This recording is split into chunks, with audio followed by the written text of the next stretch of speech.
So welcome, everybody. I'm Aulani Moquette. I think most of you do know me. I'm the founder of Giving Women, and I'm absolutely delighted to see so many of you at our launch panel conversation for the conference on women at the front line of climate action and climate innovation. Eliana just told us that she was supposed to go to Bolivia, but there are terrible fires, as we know, and she can't go. This is just one of many situations which are happening all over the world, and the urgency to deal with these situations is great. The purpose of this conference is really to amplify the actions of the women who are most affected by climate change. These women who are at the forefront of the climate disasters, drought, devastation of the environmental devastation, flooding, fires, which are causing and will cause very large forced migration. But I always want to say that this conference is not a conference of gloom and doom, but a conference of hope and action. And the hope and action that we are going to present is really in the hands of the women who have been most affected by the climate change, but often are the ones absent from the conversations to deal with this situation. And when I say that, these women are the women in the most underserved communities, and their lives are affected by climate in so many ways. There's a lack of access to water. There's a weakness in food security. There's livelihoods are taken away from them. They have a lack of access for energy, and the list goes on. However, these women have shown the greatest resilience and the greatest imagination and creativity to find ways to adapt to this. And the purpose of this conference is to bring to the fore some of the incredible leaders, some of the incredible women who are helping to mitigate and adapt to these situations. So you have not come here to listen to me, but to listen to a wonderful group of panelists who are going to set the scene of how we're going to go forward on this conference. I would like to introduce my dear friend, Bruno Giussani, who has been really wonderful to come in his busy schedule to moderate for us. And Bruno has many, many accolades to his name, but he is a creator, a curator, an experimenter, and a writer. And from his many years with TED, he is also an incredible connector. So I will pass on the microphone now to Bruno to take over. Thank you all for being with us today. Thank you, Aulani. Hello, everyone. Welcome. So this is kind of the first moment to lay the scene for the conference that's going to take place in Geneva on October 3rd. There's going to be another one, another Zoom call, which also will try to put some elements, some topics on the table in preparation for the conference. And I'm going to introduce the four guests of today in a second. But first, we asked someone who's very special and dear to us to create a short video as an introduction to this discussion. She's a real leader in the climate space. She's the primary architect of the Paris Climate Agreement in 2015. So here is the video from Christiana Figueres introducing our discussion. Hello, dear friends. Thank you so much for allowing me to participate virtually as I am unable to join you in person today. I don't have to remind any of you of the urgency of addressing the climate and nature crises. I also don't have to remind you about how intertwined those crises are, both in the challenges that they present as well as in the solutions that they offer, in ways that are frankly only beginning to be understood. And of course, I don't have to remind you of the critical role of women and girls. We know that we are more deeply affected in respect of our livelihoods, food production and security, access to water, cooking fuels. We know that all of this needs to be addressed. We also know that women are already such transformational agents of change. So in the context of all of this, what is so exciting to me is to realize that the agency of women, the transformational agency of women, is emerging at this very critical moment in the evolution of humankind. And as I was thinking about the concept of emerging, the concept of emergence, it became clear to me that emergence has three intertwined concepts. The first is that emergence is the process of coming into view after being concealed. No one can deny that the power and the agency of women has been concealed for hundreds and thousands of years. And it is now coming into view in so many different ways on so many different platforms. The second concept that is intertwined in emergence is that in emergence, the fertile energy within is what powers the coming into being. And there is no doubt to me that we women use precisely our fertile inner energy to come into being and to affect the outer change that we need to see.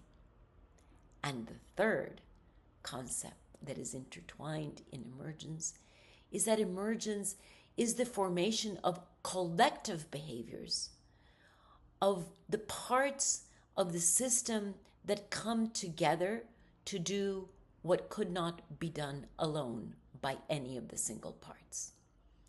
That is also a characteristic of the way we women work and act. So I leave you with the concept of emergence, with the concept that we're coming into view after being concealed, that we use our fertile energy within, and that we work collectively for collective leadership and collective wisdom. And all of those three is what makes us women such transformational agents in this very critical moment. So, my dear friends, I leave you with the power of our collective emergence as the leaders of change we must urgently see in the world today. So that was Christiana Figueres. I realize a few of us have lost a couple of sentences in the middle where she elaborated about the concept of emergence. We're going to come back to that concept later in the conversation, as well as the question of climate and nature being intertwined crisis, needing intertwined and parallel solution. But we're very grateful to Christiana for having taken the time to send us this message and this introduction. So our guests today, four of them, I'm going to talk for about 7, 8, 9 minutes individually with each of them, just to make sure that we understand who they are, what their organization does, and to touch upon some specific topics for each. They're all involved in what Atalanti mentioned before, which is empowering women and girls, giving voice, making sure that they are represented and they can represent themselves in different circumstances, including climate negotiations or other places. And then we're going to have a group conversation, which is going to include your questions. So if you have questions, put them in the chat. We're going to keep an eye on them. If they're relevant to the specific topic that's spoken at that moment, we're going to bring them in or try to bring them in. And if not, we're going to bring them in at the end. Our four guests are Zubaida Bai, President and CEO of the Grameen Foundation, Aulani Wilhelm, Chief Strategy Officer at the Tero Foundation, Eliana Rojas Torres, climate advocate for Indigenous people at TINTA, which is an acronym that stands for the Invisible Thread, and Ronda Carnegie, co-founder of Project Dandelion, who should be joining us shortly. And I want to start with Zubaida, so you can unmute yourself, and we can go over a couple of things. But Zubaida, you've just launched literally days ago a new strategy for Grameen called Invest in Her Power. Tell us about Grameen and about that strategy. Thank you, Bruno. And it's nice to reconnect with Bruno because I've been a TED Fellow since 2009. Absolutely. Definitely crossed paths along the way. It's a pleasure and an honor. I mean, like, what an honor to start with Christina's note where she talks about the emergence, which is the concept of invisibility of women, right? I just finished reading a book by Jessica Calarco that says, Holding It Together, How Women Became the Safety Net of America and how women hold the economies together. Grameen's new strategy, Invest in Her Power, is all about kind of solving for that invisibility of women and the emergence of us as an organization, where over the last 3 decades, we've pioneered the concept of microfinance, which is access to capital for women. And Invest in Her Power is all about the fact that alone was just the beginning, and that there are inherent societal and systemic barriers that are holding women back and keeping them invisible, that do not allow them to show up with their full potential. Invest in Her Power is also questioning the notion of who are we to empower women? These women live their lives with so much power, with so much potential, with so much grit and resilience that empowering them is very demeaning to the power that they hold. And all that we need to do is stop fixing the woman and fixing the systems around her so she can show up with her full potential. So the new strategy works at the intersection of financial inclusion, gender, and climate in a way that we can transform systems in households where women are being held back, where 60% of the world's population of poor women are smallholder farmers, but they don't get enough nutrition at the table. These women work 15 hours at home and 15 hours outside.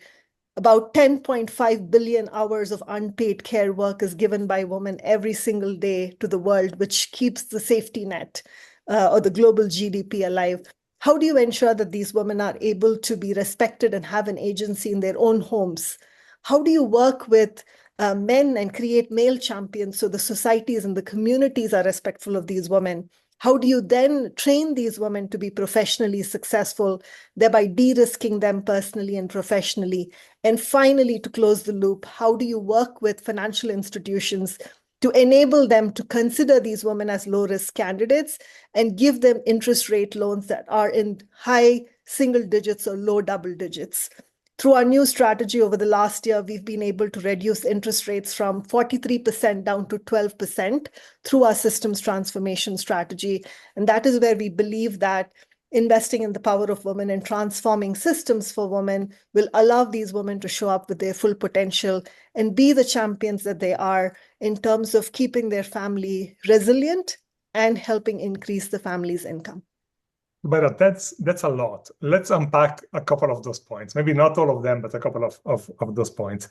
And the first one is when you talk about empowering or making sure that women have a better voice within their household, which involves a lot of different both social, psychological, and training kind of aspects. Give us a sense of how do you do that? I know systems transformation is a very abstract concept. Grameen's broken that down into 5 simple verticals. The first vertical is what we call the intra-household dialogues.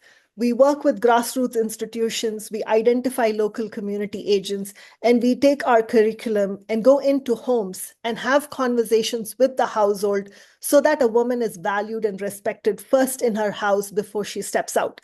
What does that mean? Does the woman have meals with the family at the table? Does she have a voice in what happens to her kids' education? Does she have a voice in what happens to the money that comes in the house?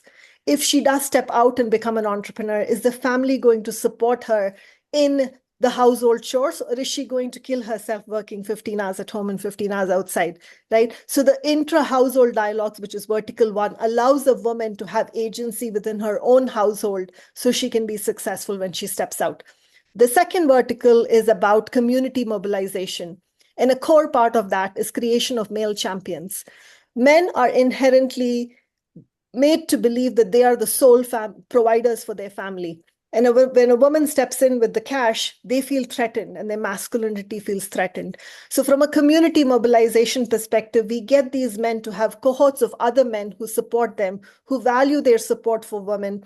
And they look at a woman's economic independence as not only their family's way out of poverty, but generations to come. How do they walk out of poverty, right? The third vertical is where we train a woman professionally, be it in climate smart agriculture, be it in entrepreneurship, be it in technology. Through these three steps, we've de-risked a woman personally and professionally. The fourth step is where now we position this de-risked woman to a financial institution as a low-risk candidate. And the last step is that if need be, we will step up and guarantee the loan, because we do know from 3 decades of our work that women pay back 98% of the time. And so we step up and guarantee these loans so women get really low interest loans and the full amount that they're asking for. Those 5 steps are what we mean by systems transformation: household, community, professional improvement, financial institution involvement, and ensuring a de-risking methodology happens. Zubaida, forgive me, but I'm intrigued by this notion of de-risking women when it comes to loans and microloans, because I've always thought that women were, for the financial institution, less risky. You said yourself they pay back their loans 97 or 8% of the time. So why do we need further de-risking? So women are considered less risky from a moral perspective. But if you've ever been to a microfinance meeting, you know that every other meeting there has been a man that has physically or verbally abused a woman. You know that women are considered very secure when they can pay 40% interest rate for a $50 loan, but they are not considered secure when they ask for a $4,000 loan to move from being an informal entrepreneur to a formal entrepreneur. That's why we say a financial access was just the beginning. But at some point in the microfinance journey, what we did is we took the banking industry playbook and overlaid it on the microfinance journey, and that made it a very commercial transaction. Our role is to step in and say, we wanted the microfinance industry to benefit the women. However, today when they're showing up as entrepreneurs and they're showing up as successful women who can look into the future potential, we are not willing to take the risk on them, right? So as much as we want to believe that women are less risky, we do consider their risk perception based on the family, the community, and the male support. I met with a friend of mine who's running $1 million business, and she wanted a bridge loan, and her dad was asked to sign as a guarantor, right? We're talking about a Harvard-educated law graduate who's making millions of dollars. So as much as we talk about women being less risky and great entrepreneurs, the system is rigged against them, and we really want to be able to fix that. And that's what we call not solving the problem, but fixing the root cause of the issue. So where are you rolling out this new strategy? In what regions? So we have 5 country hubs, as we call it. So we have a hub in India that works in neighboring countries, in Sri Lanka and Nepal, Philippines, Ghana, Uganda, and Kenya. So we look at this as an East Africa hub, a West Africa hub, and 2 Asia hubs. And these are the countries where we're rolling out our strategy, which was just launched a couple of weeks ago. Yeah. If I remember correctly from our previous conversation, you mentioned that you're using technology in many different places during this process. What kind of tech? So Grameen has pioneered the access to technology in many ways. One of the technologies that we use to prove that women are less risky is a open source technology called LedgerLink, where we are able to convert the informal savings groups where women are transacting with cash and lending to each other into digital imprints. So these everyday transactions get converted to digital imprints that then allows a quasi-credit score to be spit out that financial industry can trust. If you can think about the amount of capital that is in these boxes, an informal amount of money that these women interact with, it's to the tune of $1 billion today just in the African continent. Women are saving money in these boxes, lending to each other, transacting to each other, but they aren't able to grow and be successful because you need more capital as you move forward. And we are enabling these informal transactions through a digital imprint that can happen in an offline mode is one of the examples of how we use technology. Where does climate come in? I understand you're launching a specific climate gender bond. That's right.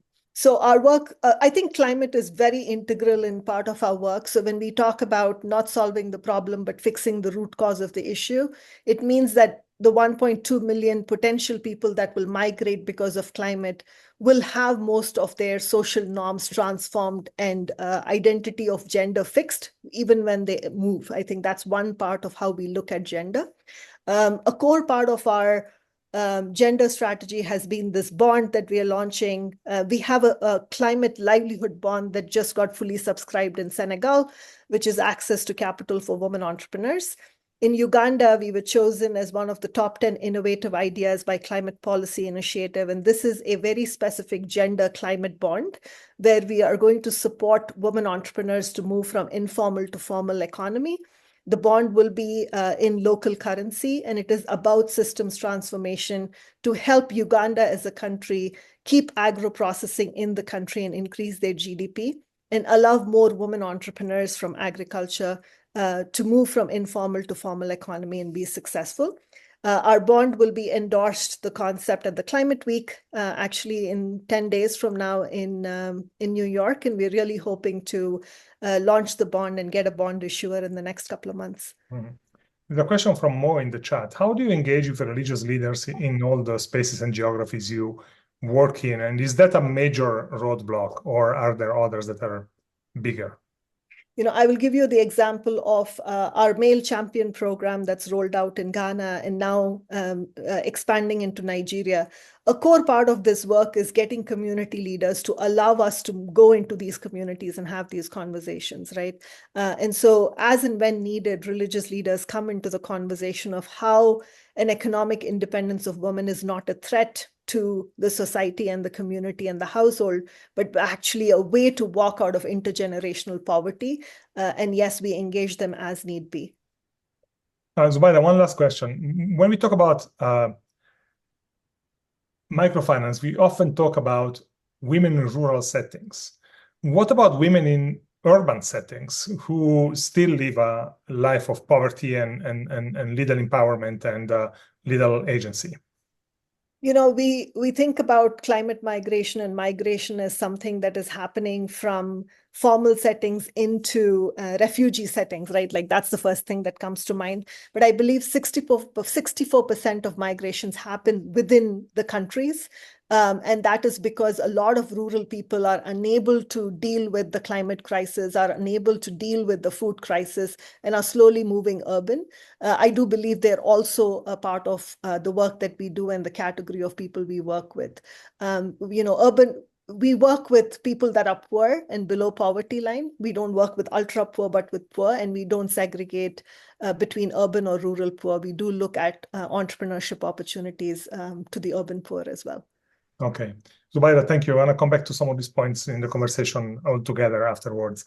Thank you for that. Aulani Wilhelm from Tero, thank you for being with us.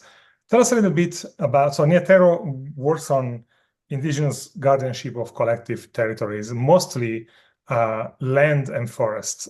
You're coming in now to expand their activity to oceans and coastal areas. But before we talk about you and your role, maybe a few words about Tero. Yeah, sure. And just aloha, everyone. I'm happen to be in Washington, D.C., but I'm normally based in the Pacific in Honolulu. And thank you so much for the kind invite to be part of this conversation as you lead towards your gathering in October. Tero is a relatively new organization. We're about 6 years old, and we, as Bruno mentioned, focus exclusively on self-determined Indigenous peoples' guardianship of collective territories. So people say, what is Indigenous guardianship? What does a collective territory mean? So Indigenous people's guardianship really is when people who have been longstanding in place, right? There's lots of different definitions of what an Indigenous person is. I don't walk around and say, hi, I'm Aulani, I'm Indigenous. but I was raised in my mother's culture, an unbroken culture of the first peoples of the Hawaiian Islands. And so what does it mean when an Indigenous peoples are able to determine how they continue to care for a place? That's what we work on. And for the most part, where the social and political system enables collective guardianship or collective care of those places.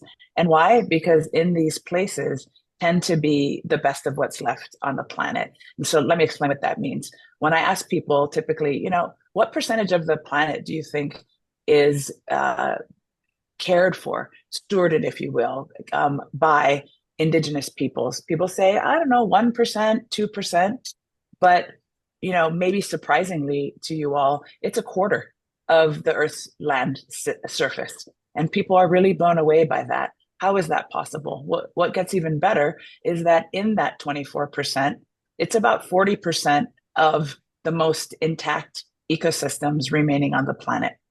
It also is about a quarter of the terrestrial carbon being held in forests, at least in upland forests. That doesn't even count yet the rich coastal ecosystems that are a bit more challenging to measure in terms of its carbon value, if you're thinking about that in the context of climate change. And although there's all different ways to look at biodiversity, it's clear that these places, which have these intact ecosystems, contain the majority, really, by any measure, of the world's biodiversity. So if you think about that, right, that's not an accident.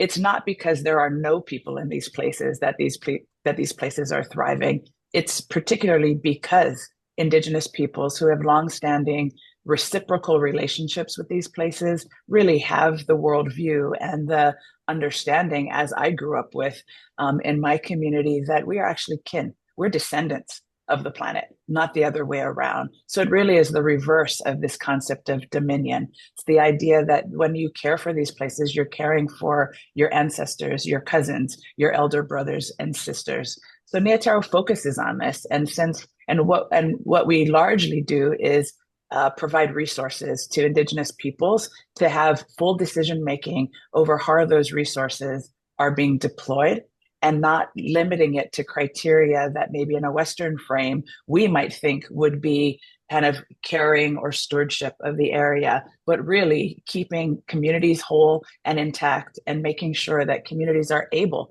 to do what they've been doing for millennia. So since our inception, we've been able to and really have had a privilege of awarding about $85 million so far in grants towards this guardianship. More than 90% of that actually go as directly as possible to our Indigenous partners in territory, not through kind of second or third parties, but going directly to Indigenous peoples. And this is, a shift. It reflects what we hope is a growing shift in philanthropy to really build solid relationships that will endure over the long haul. So I'll stop there and maybe we can just have a few more questions. Now, Aulani, now you joined Tero less than a year ago, and yes, your background is in ocean. So you just mentioned before coastal communities, which of course are different than land and even landlocked communities for many different reasons. But give us a sense of the kind of expansion of the work that you're gonna lead with coastal communities.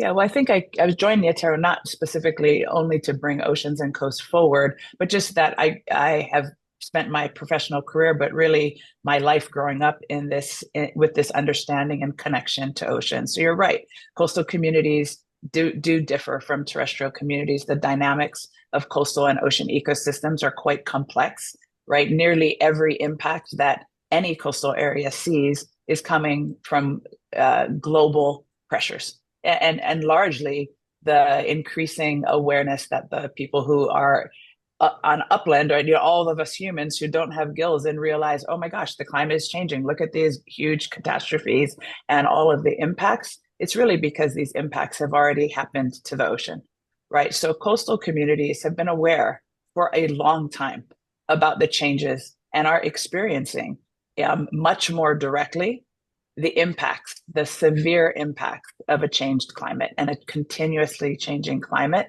And with the majority of people, Indigenous or not, living already in the coast and continuing to move to coastal areas all across the world, this convergence of all this confluence, if you will, of climate impacts are going to become more and more severe. So when you think about, well, what would be the role of Indigenous peoples? It's really looking to the part of the world that I come from the Pacific, of peoples who have been in constant care and in constant relationship with coastal areas, whose languages are built and are really guardrails and guideposts to where we really should be, living or not living, what we should be aware of. Names of places, traditional names of places, hold great value, long-term data value, if you will, of what should occur, what shouldn't occur in these areas, and what the context of these places are. We can learn a lot, and we should continue to learn a lot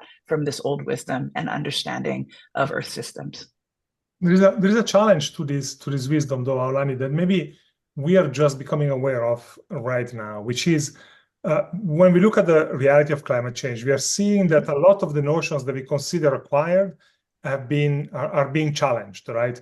Anything from our Western infrastructure, which was built for a different kind of world and is no longer able to withstand the current big floods, etc., to our weather forecast models, which are no longer functioning.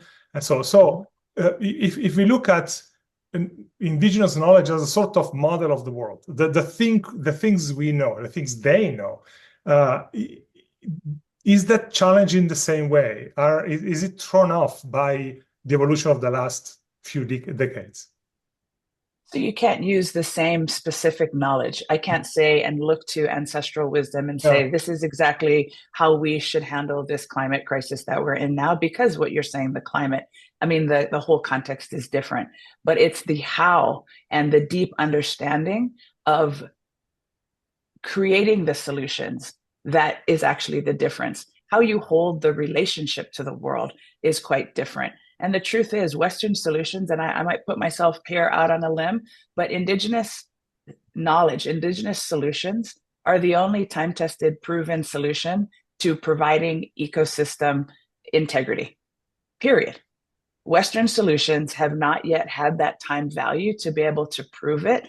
And also Western solutions, while incredibly valuable, incredibly needed, and at the time where we're facing such huge catastrophic events and challenges, we need all the help we can get. We need all the knowledge systems to come together and identify when which tool is going to be needed. But Western systems evolved in devastation, in the need to restore, right? Western systems that are, you have bright spots in lots of little places, but systemically, they have been used to try to restore what was already destroyed. In that 24% of the land, and we don't have that calculation, but we're working on it for coastal and ocean systems and Indigenous peoples who have had longstanding guardianship in coastal areas. So stay tuned for those statistics. But in that 24% of terrestrial lands, those exist today. We don't have to look back, right? That is happening now.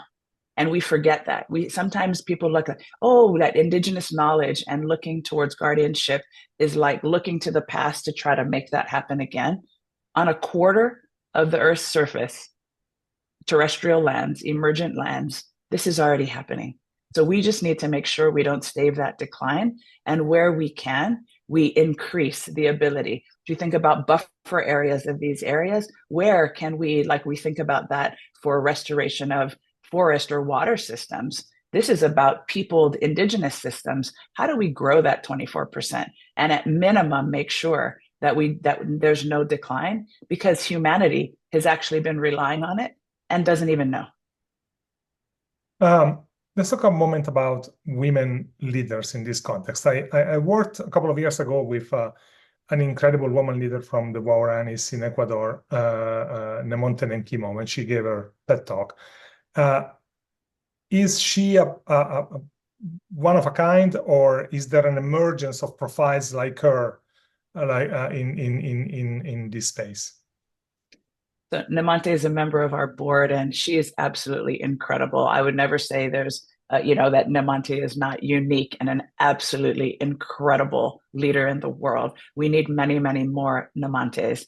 But I will say that women leadership and courage and the kinds of characteristics that Nemante possesses is not uncommon. I think we just heard about, what Grameen's experience has been in women leaders and women in finance. It's no different, right? And actually, people like Nemante tend to reluctantly be put in the forefront, right? Actually, when you come from a collective community, you're hesitant to be seen as in the front. So I give people like Nemante a lot of credit for having the courage to be able to, in kind of a Western framed world where these kind of leadership and the calls forward are important. When you do that and come from a collective peoples, it's hard because your role, while maybe different to other female roles, the role of women across the board in holding down the fort, if you will, in making sure that these systems continue, the knowledge gets passed down, is completely under-recognized, misunderstood, and undervalued. Right? Women are the ones holding the stories, perpetuating and passing them down, continuing the practices, and making sure that the communities remain intact. And there are incredible women like Nemante all around the world in these communities, coastal and terrestrial, that are leading incredible efforts to make sure that we don't lose any more ground. Aulani, one last question. In one of your past lives, you worked at the White House and you were part of the Office of Science and Technology, if I remember correctly. Because we live a bit in an era in the West of tech solutionism, what kind of role does technology play in all this? All the work you do?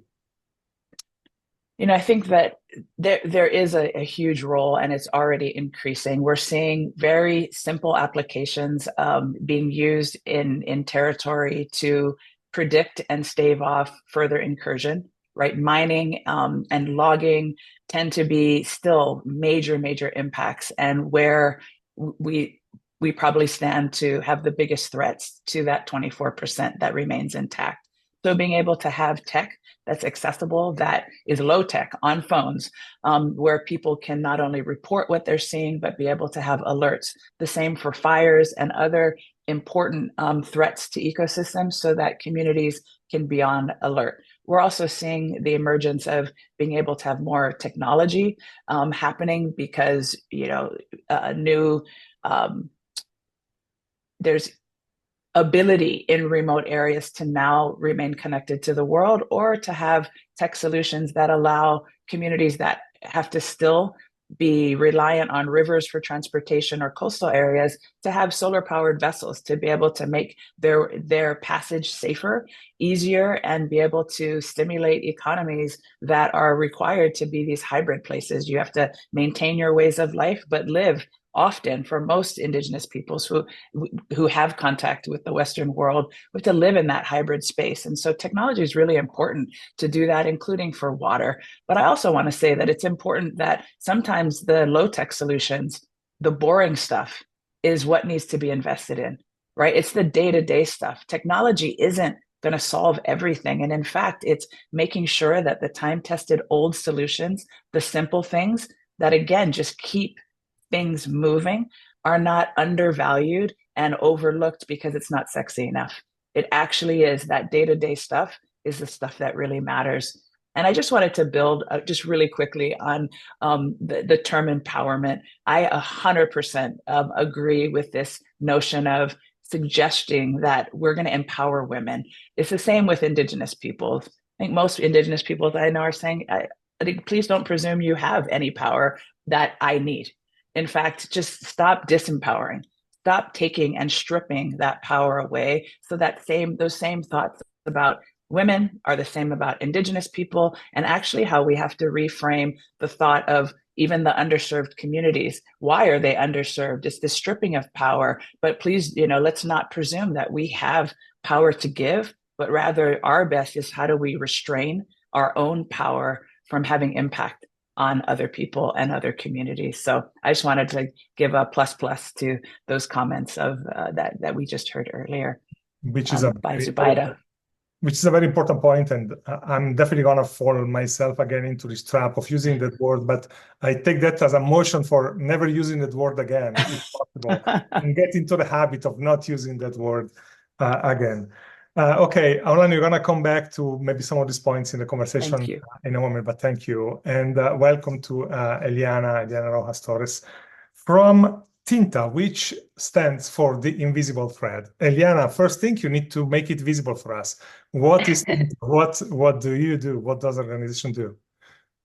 Yes. Thank you very much for inviting me to this space. It's a pleasure to be here and see all the faces here, the friendly faces, and also have a space to share a little bit of my knowledge and the knowledge and experiences of TINTA. So TINTA is also it's a facilitation platform, a global facilitation platform that works with indigenous peoples, local communities that are on the territory, on indigenous lands as well, or traditional lands, globally, and that are fighting to protect their rights and also are fighting for climate and environmental justice. So what we do, the invisible thread actually refers to being invisible as to changing the power dynamics. Now that we're talking about empowerment and synonyms as such, changing the power dynamics means also giving this balance over to the people on the ground, the frontline people that are addressing the impacts of climate change and the biodiversity crisis, which is very, very invisible. So the name or what we do as TINTA is actually be invisible in trying to connect this movements of people on the ground with the national and international arena. So we basically are focused on 3 pillars that have to do with learning exchanges and territorial workshops, visits, to try to bridge that gap in the knowledge of the international and national people and the local ones. So we do this exchange on a equal power dynamics. So to consider that we are not building capacity. What we are doing is actually sharing knowledge, and all of the knowledge, Western knowledge and also local and traditional knowledge, are equally important. So we bring people together to exchange their knowledge on how to provide solutions to this crisis, and also we build bridges for them to collaborate, to network and to create new alliances and give visibility to the stories on the ground. So it is also about advocacy, about communications, on how to bring these voices on the local spheres towards the international arena. So we have a lot of experience working with organizations, indigenous and traditional organizations, in the set of the UNFCCC and the CBD COP. So this is in a brief introduction what TINTA does. And I've also been working with TINTA only this past year. And I've been working with a lot of organizations in the themes connecting social inclusion, gender approaches, and intercultural ones. Because when you talk about gender, it's very important to actually talk with the conscious of the intercultural approaches to gender dynamics.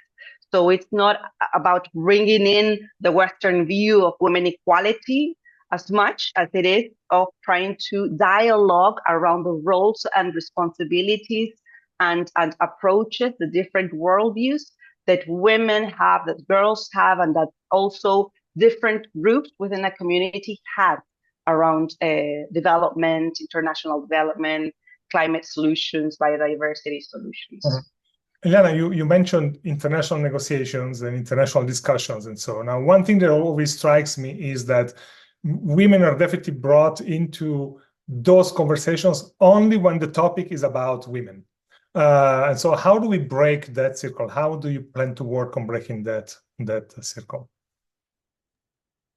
Yes, okay. So there's a lot of combination or strategies that combine can serve well for this cause. But basically, it's around the topic of documenting and bringing data about what's happening actually currently with this women's participation. So usually, having done research on the ground with the participation of women is a key issue.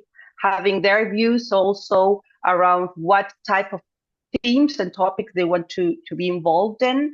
And I think it's also it's a complex situation because you often have obstacles or limitations at a community level on representation. When you go, for instance, I work a lot with Amazonian community.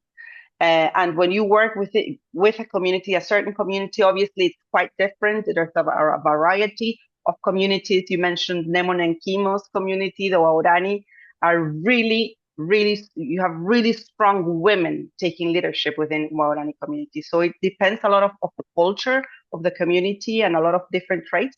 But what is common is actually that the communities tend to be, the leaders tend to be men.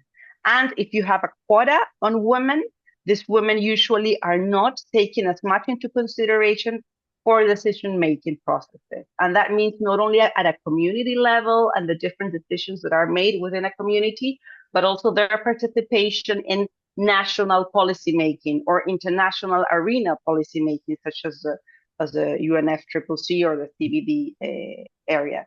So what usually is good in this situation is to actually open up a dialogue with women and men. I think that is the most important condition to actually equal power dynamics or to bring a changing power dynamic discussion on having this conversation openly with the male leaders and the female leaders and see what their views are on the roles that they have had historically and how to actually see what they can bring forward as opportunities for the organizations at a community and a national level. And another thing is also preparing them to really understand what's happening in these international arena discussions, because it's quite difficult for us to understand because it's changing very, very periodically what the discussions are, and it's hard to keep track. But yeah, obviously for Indigenous and local community organizations, you really need to see and discuss with them what kind of impact they can create from their participations in this discussion. Mm-hmm. Eliana, I want to take a couple of minutes for another side of your activity, which is about environmental defenders, because we in the West are not very aware of the fact that being an indigenous community on an indigenous land doesn't mean just sitting there and living your life. It means defending the land actively from threats like logging and water use or water pollution and mining and so. And the little we think about defenders, generally we think about men, but women also have a role in this. So tell us a little bit about that, because this is also another strand of your activity. Yes. So there's a recent report by Global Witness, just published last week, around environmental defenders. And you can see that around only, I think it's in between 15 and 20% are women that have been murdered in their activities to advocate or defend their lands and territories. And I think this may be an actual figure, but it's also because people in general are facing differently the impacts of this activities, illegal activities, extractive activities, depending on their leadership within a community. And what we have seen in regards to different research, I was recently involved with the International Union for the Conservation of Nature, the Netherlands branch, IUCN Netherlands, in research on environmental defenders in Madre de Dios region in Peru, in the southern Peru, southern Amazon. So what you saw here is that women are facing specifically a lot of violence in regards to sexual violence or soul obstruction to move around their territory. So they are constantly being threatened by illegal activity workers or extractive industries as to not be able to go to work or do their daily activities, go to their chakras. So it's what they're experimenting is quite different from what men are experimenting. Men are being assaulted, murdered, but women are being sexually assaulted. There's psychologically also violence, a lot of violence for their children as well. People or children that are growing up in an atmosphere of being constantly attacked by this, not only the extractive industry workers, but also the different crimes that are around these activities. So it's quite different how their experiences. There are a lot of women defenders that are actually thriving, that are part of their guards, of the surveillance guards of their communities, that are trying to use, for instance, mix the technologies that are available. Aulani was mentioning a lot of technology use. The guards at a community level are using these drones, these apps on global deforestation monitoring to actually be able to detect where their land is being threatened or exposed. And the guards are mostly made by men, but you also have female action within. You have female members that are actually participating progressively more. And some of the things that they are, for instance, the roles that they have is they are the ones that are communicating with aggressors, because they have a good sense in sometimes of communicating clearly with the violators of their land. But of course, it's really, it depends on the different spaces of the activities that they're facing and the roles of each of the women. Yeah. Okay, thank you, Eliana. We may come back to some of these if there are questions afterwards. Thank you for now. And welcome, Ronda Carnegie, co-founder of Project Dandelion. Which means that, first of all, you need to tell us what is Project Dandelion. Yes, well, thank you. And first of all, I just wanted to say of just acknowledging just the incredible work that's going on in this space and how it really needs to be a powerful ecosystem of collective action in order to move this forward. So Project Dandelion is just that. It's a collective action campaign that brings everyone together in the ecosystem in order to create a positive tipping point against this climate and nature crisis. But we also know that we cannot do this work alone, that we've actually got to bring on over 2 billion people who are sitting on the sidelines, who are alarmed but not active. They really have just, for the most part, really just seen the narrative from fossil fuel that has really slowed us down. And so the opportunity to bring more people off the sidelines and to get behind this incredible symbol, which is the dandelion in itself, which actually lives on every continent. It is oftentimes considered a flower, oftentimes a weed. We say it can be a nuisance in a way, but it's driving change and showing the resilience of women to really lead this effort among a number of different people who are out there really working to solve this crisis. And so it really brings it all together in a collective action campaign. So one of the interesting things when we think of collective action and bringing everybody together is that the climate community, the active climate community, all of us here and all the activists and organizations seems to be incredibly fragmented. And this comes back to many different things. Everybody focuses on their specific topic and forgets that it's part of a larger common fight, or we are competing for sources of funding, or we are competing for attention and visibility, and so on. So how do we bridge all that? I mean, I understand that that's really core to the campaign you're trying to lead.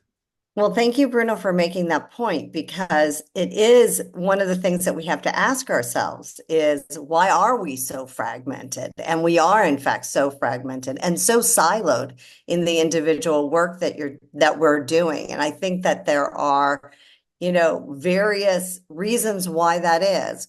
One is because of the narrative of fossil fuel. It's so overwhelming. They're really controlling the narrative, that people are so focused on the work that they're doing. And two, those who are doing the work on the ground are doing just what they're meant to do, is to do that work on the ground, to be able to create change. And we heard it, I think, in terms of what's happening in terms of human defenders and what they're doing.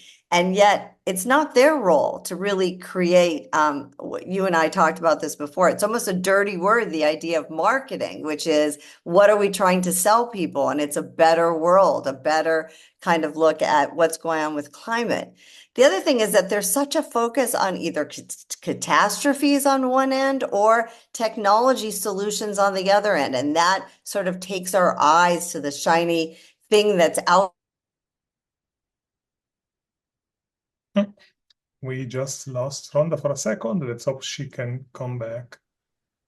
Am I back now? Yeah, now we're back. Yes. Okay, I'm sorry. Am I okay now? Yes, please. Okay, thank you.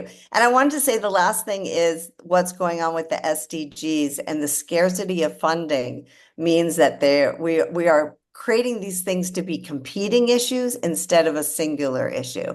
So I do think that moving from, as you said, this very fragmented position, we know where we are right now, and moving toward a collective position of a mobilized majority of us all working together, that we can all stand behind Project Dandelion. And Project Dandelion really represents what we call the doers campaign, it's in service of those who are doing the work.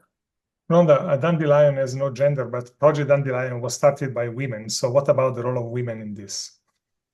Yes, I think that oftentimes women are thought of as the most marginalized in this climate and nature crisis. We hear about it all the time, how they're impacted. And we want to switch the narrative. We want the narrative to be that women are innovators, they're solvers, they're community leaders. So Project Dandelion, while it is a women's led advocacy campaign, it's not meant to be women only. It is just understanding the role that we have in really pushing this forward, and also taking a very sort of feminine approach to all the things that we know in terms of how we show up and what we do as community leaders to operate and create change. One last question: the importance of collective public pressure, right? Christiana Figueres, who did the introduction an hour ago, in months ago, said something like, the Paris Agreement would not have happened but because of immense public pressure. So is that part of your thinking and strategizing? Yes, I mean, we talk about Christiana Figueres, not only the role of public pressure, and she said it wasn't a nice to have, it was a have to have in terms of what happened. And so we have to harness public pressure. And one of the things that we know are a couple of things. We know currently these times that people are coming together, whether it's Paris or at COP, it's very much an inside game. You have an inside game, and then you have the activists who are really also fighting. But what we have to do is to create that outside pressure. We have to hold our policymakers accountable for the things that they're saying. And we know that when we hold them accountable, that they know that they have to operate in a certain way. So we need that public pressure on the outside in order to support what we call the inside game and the outside game. And I just wanted to say one of the things about public pressure and in global health that we've learned. And that's if you looked at the HIV/AIDS campaign, not only did we have to create public pressure around global health, but we had to create a whole new vocabulary about how we were talking about this. And going back to this idea of what you were saying to fragmenting, we need to have a shared vocabulary to go out and to put the pressure on the policymakers and to be talking from the same playbook so that we can really understand paths in for change. And that comes from elevating the voices, elevating the solutions, and creating the public pressure. We just took the first step about creating a common vocabulary by abandoning one word, empowering, about 15 minutes ago. So thank you, Ronda. I was wondering if any of you four has any comment about what one of the others has said. Then we're gonna go to a couple of questions from the participants. Zubaida, Aulani, Eliana. I would say, about hearing Elena speak, I think this idea that I think she was also speaking to, and that is what's happening with civic spaces around the world. And you've got people who are defending those spaces, and we have to make sure that those public spaces continue to be safe spaces in order to create change. So I know that wasn't the essence of what you were saying, but something that really sparked for me. Any other comment about the other, Zubaida? No, I think the general theme that I'm seeing is the theme of resilience, right? Be it Ronda or be it the other speakers. I think we're really looking at kind of women being resilient and women being that safety net that we all ignore and oversee. And I think this is important to bring them front and center and give them the spotlight in terms of everything that they've been doing and how not doing that today is going to lead to catastrophic climate impact that we cannot even imagine, right? Like if these women are already doing and holding the sky for us in a way from a climate crisis perspective, how do we enable them to do better? By investing in their power is kind of where we are going as Grameen. And I'm hearing that consistently as a theme from all the speakers here. Yeah. Zubaida, since you have the microphone, there was a question before in the chat about your new bond that you are launching. Can you give an example of the type of enterprise that can benefit from this loan? This bond. On the chat about that. We are looking at small and medium enterprises. We are looking at enterprises that will solve food crisis or lead to food security. And we're also looking at enterprises that will keep agro-processing in the country. If you look at African countries, you're looking at most of the, be it cashews, right? Like they're sent to India for processing because there are no facilities in the country. And so how do you enable agro-processing to be in the country? So we're actually building a pipeline of companies that will the bond will invest in. So if any of you know agri-processing companies that are led by women in Uganda, please send them our way. We're definitely starting to build that pipeline. And as I said, this would be a bond that will be in local currency, which is what is very innovative about it as well. And it will be the first gender climate bond in the East African market. So we're very excited. We don't necessarily have companies in the pipeline yet, but we're consistently building that pipeline. But overall, like I said, it will be in the food security space and agri-processing space. Yeah. Thank you. Aulani or Eliana, any comment on what the others have said? Yeah, I'll jump in on what Zubaida said about the themes that are happening. You know, I really love that the video started with, hey, we all know the incredible power of women. And the more that we just communicate that as a matter of fact is going to change us having to constantly feel like we have to put out the statistics every single time and prove it. It's like, we should just be like, of course, don't you know that? Right? Let's move on. That's not the thing that we're talking about. Now let's move on to the action, right? And that I also heard from what everybody really, said here. I also am really happy to hear the story of the dandelion. Your theme is working, Ronda. I got one at one point. I'm like, what is this? And it became like a buzz. Why do you have a dandelion? Why is that? And that's how I learned about this collective action and power, but it was through another conference. So good on you. It's those kinds of things that are seemingly simple, right? But what is that buzz, right? What is that thing that people are missing out on? That's a very human connection. And so how to build collective action by simple things like that can really have great power. So I'm happy to meet you and actually know the story. Well, meet you, I guess. And same with Eliana. Like, I'm new to the terrestrial space. I could learn a ton from you and what Tint is doing. So I hope that this is a connection. So really just right here, the power of women connection, the power of us coming together and really recognizing that and connecting and meeting new people, and how many more opportunities that can emerge when we make and create these spaces. So thank you everybody for creating this space, really. So we have a few more minutes and then I hand it over to Atalanti to close. But by the way, the dandelion, the symbol is the one that Ronda is wearing on her lapel here, the yellow thing.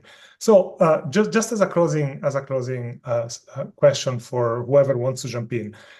Next week is Climate Week in New York, and then in a few weeks is COP.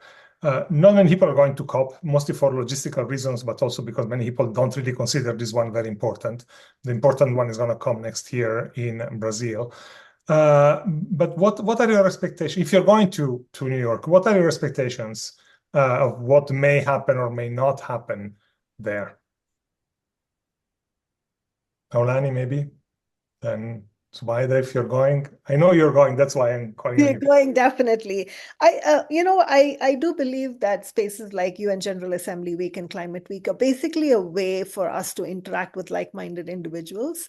I'm just about to launch a blog on our website that's kind of questioning the whole zero draft and the way forward after SDGs, because I feel like the whole gender piece seems to be, again, very overarching. People aren't looking at the specifics of climate and gender in a way that they need to be looked at.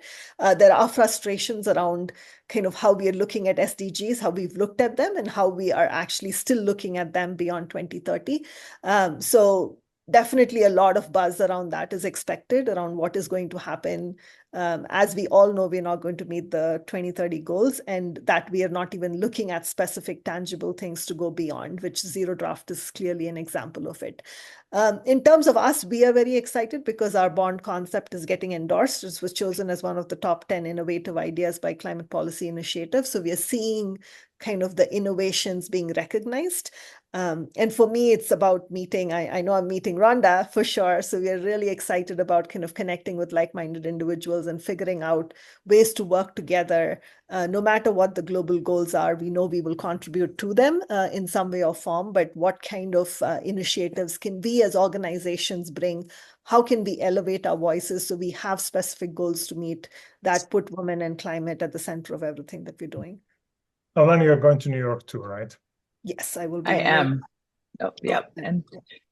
And so will I. And I think, everybody always argues, gosh, should we put all this time and attention and resources into going to New York? And, that's a reasonable question. It's a cost. It's a time and it's a real cost to be able to do it. But what's the cost of not keeping the pressure on? What's the cost of not being there and making sure that in New York that this is not that we're not gonna have this go away, that the pressure is gonna continue? I think we have to do that, and we have to keep changing the dialogue, expecting more and better, panels and events that actually dig in deeper, like Zubaida just said, and make these things more normal. The kinds of topics that we've been talking about here that we're trying to bring forward, we need to just continue to push there. So I also am excited that, I don't have to explain the role of women as much as before, or explain who and what an Indigenous person is and why Indigenous people's guardianship matters, right? When we don't have to keep having to explain and we can move on to the action, that's going to be a good day. Mm-hmm. Eliana, I know that you are not going to New York, but Ronda is, so. Yeah, I just want to say, please, for all who are coming to New York, bring your dandelion pins. If you don't have them, we would love to pin you while we're there. There are 3 campaigns that we are focusing on during Climate Week. The first is that we are launching a film impact campaign with the launch of Mary Robinson, Mrs. Robinson, the film about Mary Robinson. We're very, very excited for that, in a partnership with Doc Society and Water Bear. So we're excited to talk about that. We're also going to be doing a campaign between International Women's Day and Earth Day. So we're going to use that flight to be able to really focus on women's leaderships, women making the connection between climate and gender, health, food, all of these other issues that climate is everyone's issue. And then we're also getting ready for COP30. We're not that far away. So we'll be organizing. How do we get better organizing for COP30 as we get ready for that public pressure campaign that we will begin to work? And of course, as you said, Bruno, we are going to be looking at COP29 really as a marker between now and COP30, just in terms of really focusing with our policy partners, the planetary guardians, the elders, global women voices, and others who are in the policy space to be able to know that we're watching their back as we get ready for COP30. And Eliana, the word of the end. So looking at it from the outside, what do you hope or expect from these people going to New York? I actually wanted to take the opportunity not only to focus on New York Climate Week, but also to see a little bit farther into the biodiversity, the Convention on Biological Diversity. Colombia, yeah. Yes, Colombia. Because when we think about COPs, we actually think a little bit more about climate change, and the CBD, the Biodiversity COP, is actually only every 2 years. And this year it's taking place in Colombia, and this Global Witness report that I was mentioning actually showed that Colombia is the deadliest country for defenders, and it's huge. This is something that's really huge, and also Latin America is 85% of all the murders for environmental and land defenders. So this COP this year, the COP16 this year, and COP30 in Brazil next one, is actually a great space for advocacy and campaigning. And this is actually something, and this is actually something that we really need to keep our eyes on, and in what the connections are between these international advocacy spaces. And also maybe also, I just wanted to mention, I am part of the Convention in Biological Diversity, the Women Caucus. And there are these caucuses of indigenous peoples, of local communities, and also of women that are participating not only in the advocacy and campaigning spheres, but also in the policy spheres. And of course, this policy sphere is much more limited for the civic or for the non-governmental organizations. So I think it's also interesting to connect with these caucuses and with these organizations when thinking about all of the campaigning and advocacy efforts that our organizations are promoting. So I just wanted to mention that we are participating as INTA in the upcoming COPs, both in Colombia and in Brazil. And we hope to really get to see you all around and connect wider. Excellent. So thank you for all four of you, and I hand it back to Atalanti for the words of the end. So I would like to thank all of you for really launching all the issues that we want to address at the ongoing panel discussions and the Conference of Giving Women. But the thing that came out so strongly was that women are strong. There are women that are fighting and speaking out about the need to protect the land, to be custodians of the land, to protect their livelihoods. And what we have here is all these wonderful women who are helping to ensure that this happens. But I think the whole issue is very, very complex. And I think every opportunity we have to collaborate, to meet, to convene is going to make us stronger and really get the kind of results we are looking for. So today, I think we touched on everything, but the thing that came out so strongly for me was the strength of the women, the emergence of women, in the words of Christiana Figueres. But I don't think the women need to emerge. The women have already emerged. We just need to listen and to be sure that their voices are always at the table. So I would like to thank all of you for launching this this, what I hope will be a really a real opportunity to change the narrative and get every part of the spectrum, from the policymakers to the women in the fields, to the women in the cities that are fighting for their livelihoods, all together to really make a difference. And I welcome everybody to the Conference of Hope and Action. Thank you so, so much, all of you. Thank you, Bruno. Thank you, Aulani. Thank you, Ronda. Thank you, Eliana. And thank you, Zubaida.